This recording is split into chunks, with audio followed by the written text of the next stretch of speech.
मैं इस समय दीवानी कचहरी में हूँ और यहाँ पर एक महत्वपूर्ण जजमेंट हुआ है। यहाँ पर एक अभियुक्त को फांसी की सज़ा सुनाई गई है। हमारे साथ सरकारी वकील हैं जो उन्होंने केस लड़ा था। जी बताइए पूरा प्रकरण क्या था और किसने सज़ा सुनाई?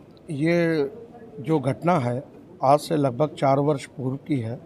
हरदोई जनपद के थाना सांडी की एक गांव की घटना है।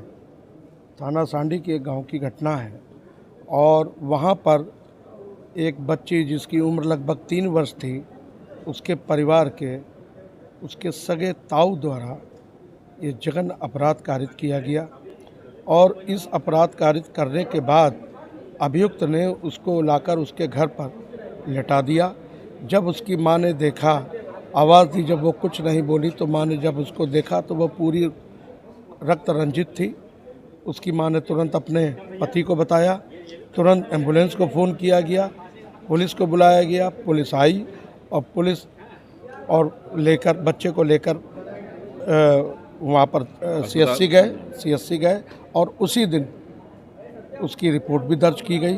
बच्ची की हालत गंभीरता को देखते हुए बच्ची को वापस हरदोई भेजा गया, लेकिन हरदोई में भी हालत उसकी अत्यधिक खराब होने के कारण उसको लखनऊ में राम मनोहर लोहिया संस्थान में एडमिट कराया गया। इसमें जब मुकदमे के जो अभियुक्त था वो भागा, पुलिस के द्वारा उसके गोली भी मारी गई और उसके ऊपर रासुका भी लगाई गई थी। ये मुकदमे की रिपोर्ट पीड़िता के मां द्वारा लिखाई गई थी। आरोप पत्र प्रेषित हुआ माननीय न्यायालय में और आरोप पत्र प्रेषित होने के बाद जब मामला साक्ष्य पे आया तो एडीजे 14 में मेरे द्वारा साक्ष्यों का साक्ष्य अंकित कराया गया। कुल 8 साक्ष्यों को परीक्षित कराया गया। परीक्षित होने के उपरांत मुकदमा निर्णय की स्थिति पे आया और जब निर्णय की स्थिति पे आया, माननीय न्यायालय ने खुले न्यायालय में ये कहकर कि ये वाकई में घृणित कार्य, इतना घृणित कार्य, जब डायन भी 7 घर छोड़ के वार करती है, जब बच्चियां अपने घर में ही सुरक्षित नहीं हैं तो कहाँ सुरक्षित होंगी, और इस जघन्य अपराध के लिए उसको मृत्युदंड से दंडित किया है। कौन जज ने थे और उनका नाम क्या था?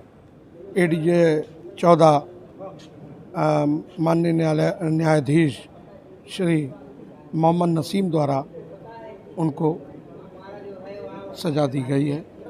तो जैसे कि आपने सुना कि किस तरह से बच्ची के संग दुष्कर्म हुआ था और उसके सगे ताऊ ने ही ये घटना को अंजाम दिया था और कहीं ना कहीं जो जज महोदय थे उन्होंने स्पष्ट तौर पे कहा कि ये बहुत जघन्य अपराध है। अगर बच्चे घर में ही सुरक्षित नहीं हैं तो समाज में बाहर कैसे निकलेंगी, इसलिए उसको मृत्युदंड की सज़ा सुनाई गई।